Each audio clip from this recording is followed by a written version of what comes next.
নমস্কাৰ আলোচনা কৰিম এই ভিডিঅ'ৰ জৰিয়তে অসম টেটৰ এলপিৰ সিলেবাছত সন্নিৱিষ্ট নিৰ্দিষ্টতাবাচক প্ৰত্যয়ৰ বিষয়ে নিৰ্দিষ্টতাবাচক প্ৰত্যয়ৰ বিষয়ে আলোচনা কৰাৰ আগতে প্ৰত্যয়ৰ বিষয়ে কিছু ধাৰণা আমি লৈ লওঁ প্ৰত্যয় প্ৰকৃতি বা মূলৰ লগত বিভিন্ন অৰ্থত যিবোৰ বৰ্ণ বা বৰ্ণ সমষ্টি যোগ হৈ নতুন শব্দৰ সৃষ্টি হয় তাকেই প্ৰত্যয় বোলে এতিয়া প্ৰকৃতি কি হয় ক্ৰিয়াৰ মূল অথবা বিশেষ্য ইয়াক প্ৰকৃতি বুলি কোৱা হয় আৰু মূল হ'ল ক্ৰিয়াৰ মূল অৰ্থাৎ ভাৰ্বৰ যিটো মূল শব্দ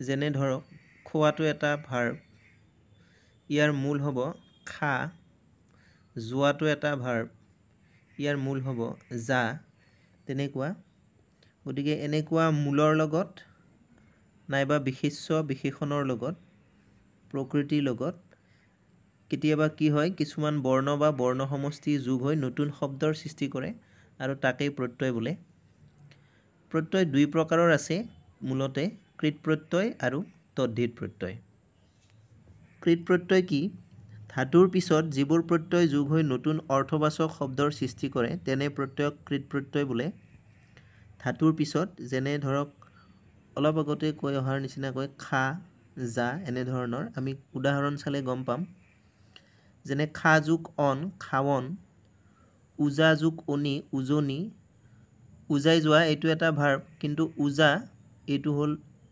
ক্ৰিয়াটোৰ মূল উজা যোগ অনি উজনি ইয়াতে অন অনি এইবোৰ প্ৰত্যয় হৈছে এইবোৰ তদ্ধিত প্ৰত্যয় হ'ব পাৰে যদি ই বিশেষ্যৰ লগত জড়িত হয় কাণ যোগ উৰা কান্দোৰা কাণটো হ'ল ক্ৰিয়াৰ মূল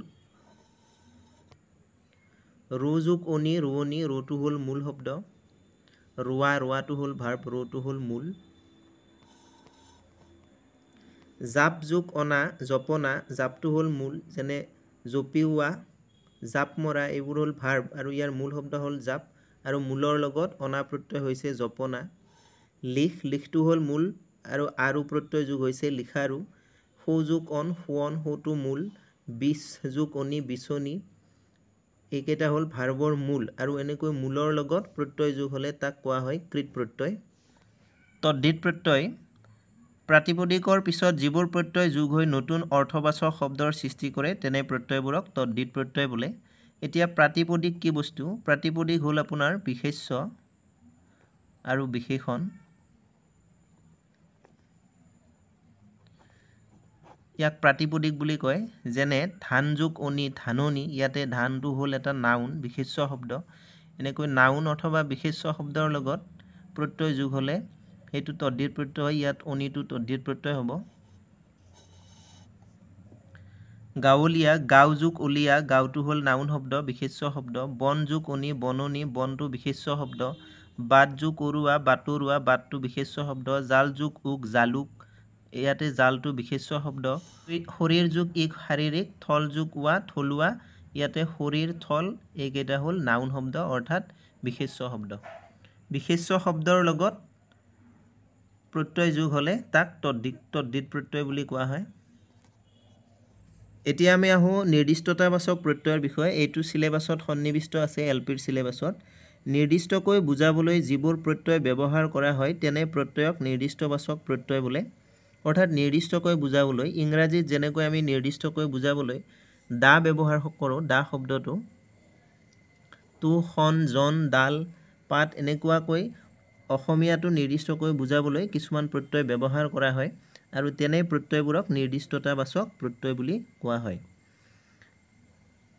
এই প্ৰত্যয় বিশেষ্য বিশেষণ সংখ্যাবাচক শব্দ আৰু কোনো সৰ্বনামৰ পিছতো যোগ হ'ব পাৰে গতিকে এই প্ৰত্যয়বিলাক কি হয় বিশেষ্য শব্দৰ পিছত নাইবা বিশেষণ শব্দৰ পিছত সংখ্যাবাচক শব্দৰ পিছত আৰু কেতিয়াবা সৰ্বনামৰ পিছতো যোগ হয় আৰু আমি গমেই পাম যে এই শব্দবিলাক যোগ হ'লে নিৰ্দিষ্টকৈ বুজাব কিছুমান বস্তুক বা মানুহক এনেকৈ নিৰ্দিষ্টকৈ বুজাব আমি উদাহৰণ চালে গম পাম আৰু এই প্ৰত্যয়টো কি হয় কৃত প্ৰত্যয় নহয় ই ধাতুৰ লগত অৰ্থাৎ ক্ৰিয়াৰ মূলৰ লগত জড়িত নহয় গতিকে ইয়াক তদ্ধিত প্ৰত্যয় বুলিও কৈছে সত্যনাথ বৰাদেৱে।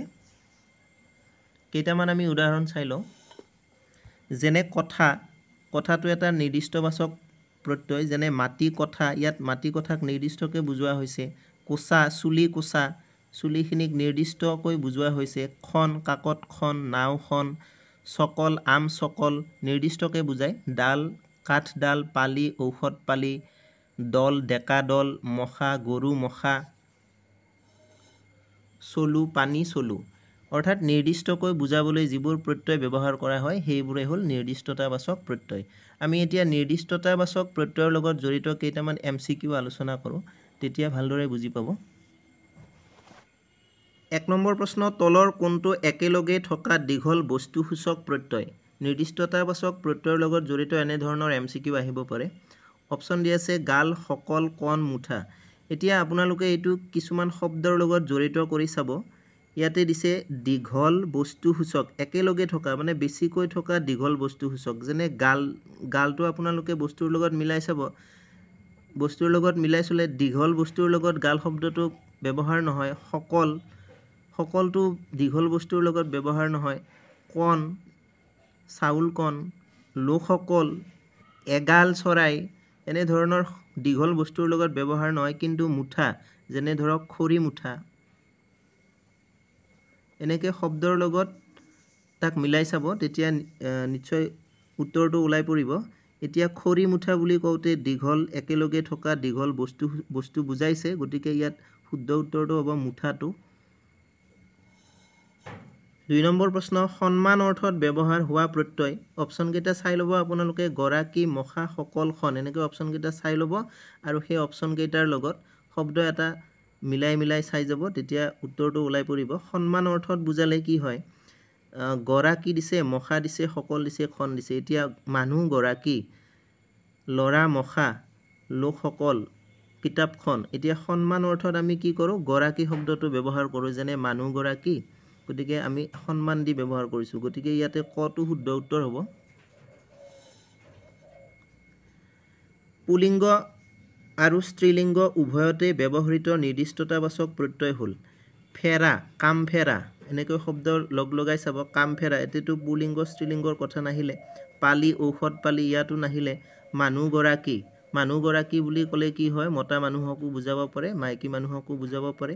খন, কিতাপখন, ইয়াতো মানে পুলিংগ স্ত্ৰীলিংগৰ কথা নাহিলে, ইয়াতে ক্লিবলিংগৰ কথাহে আহিছে। গতিকে পুলিংগ আৰু স্ত্ৰীলিংগ উভয়তে আমি গৰাকী প্ৰত্যয়টো ব্যৱহাৰ কৰিব পাৰোঁ। গটো হ'ব ইয়াৰ শুদ্ধ উত্তৰ। আশী প্ৰত্যয় ব্যৱহাৰ হয় মান্যাৰ্থ বুজাবলৈ, সমষ্টি বুজাবলৈ, তুচ্ছাৰ্থ বুজাবলৈ, সম্বোধন অৰ্থত। এতিয়া আশী মান্যাৰ্থ মানে সন্মান অৰ্থত। সন্মান অৰ্থত আমি মানুহ গৰাকী এনেধৰণেহে বুজাওঁ। আশীটো নকওঁ। আশীটো ক'ত ব্যৱহাৰ হয়? যেনে ধৰক কল আশী, গতিকে সমষ্টি বুজাব ই। কল আশী মানে কল আশীটো গোটেই বুজাইছে, গোটেই কলখিনিক বুজাইছে, গতিকে এই সমষ্টি বুজাব। তুচ্ছাৰ্থ হ'লে যেনে গৰু মখা, ল'ৰা মখা, এনেকুৱা তুচ্ছাৰ্থ সন্মান নিদিয়া অৰ্থত বুজালে। সম্বোধন হ'লে সম্বোধন বুজাব। ইয়াতে আশীটোৱে সম্বোধন নুবুজায়, গতিকে আশীটোৱে সমষ্টি বুজাইছে। ইয়াত খটো হ'ব শুদ্ধ উত্তৰ। তেনেকৈ প্ৰত্যয়টো শব্দবিলাকৰ লগত, যিকোনো শব্দৰ লগত মিলাকৈ আপোনালোকে মিলাই চাব, তেতিয়া নিৰ্দিষ্টবাচক প্ৰত্যয়টো ওলাই পৰিব। গতিকে আজি মই এইখিনি প্ৰত্যয়ৰ বিষয়ে চমু ধাৰণা দিলোঁ, আৰু এইখিনিয়ে প্ৰধানকৈ জানিবলগীয়া কথা। কৃত প্ৰত্যয় কি হয়? ধাতুৰ ক্ৰিয়াৰ মূলৰ লগত হয়। তদ্ধিত প্ৰত্যয় হয় বিশেষ্য, কেতিয়াবা বিশেষণৰ লগত। আৰু নিৰ্দিষ্টতাবাচক প্ৰত্যয় কি হয়? বিশেষ্য, বিশেষণ, সৰ্বনামৰ লগত হ'ব পাৰে, আৰু ই কোনো বস্তু, মানুহ, জীৱ জন্তু কি হয়? নিৰ্দিষ্টকৈ বুজায়। আৰু সমষ্টি বুজায় নে মান্যাৰ্থ বুজাইছে নে তুচ্ছাৰ্থ বুজাইছে, পুল্লিংগত স্ত্ৰীলিংগত ব্যৱহাৰ হৈছে, সেইটো জানিবলৈ কিছুমান শব্দৰ লগত সেই প্ৰত্যয়টো লগাই চাব, তেতিয়া উত্তৰটো ওলাই পৰিব। ধন্যবাদ।